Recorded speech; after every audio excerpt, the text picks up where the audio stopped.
so guys খিচিৰি বনাব সব ready কৰা হৈছে আৰু খিচিৰি বনি আছে ইতিমধ্যে আমি বনাই আছোঁ খিচিৰি চ' এইফালে চাব পাৰে আমি চবেই মিলি বনাই আছোঁ খিচিৰি কাম চলি আছে এতিয়া চ' এতিয়া 4:30মান বাজিছে যিহেতু আমি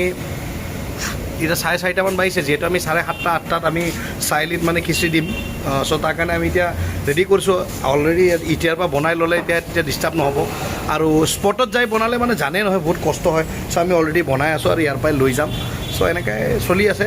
বহুত ভাল এটা অনুভূতি এনেকুৱা বস্তুবোৰ সঁচাকৈ নিশ্চয় ভাল লাগে এনেকৈ বহুত বছৰ পিছত মানে আমাৰ কাৰণে আমি প্ৰথমবাৰেই কৰিছোঁ এইটো কাৰণ আমাৰ বন্ধুবোৰৰ লগত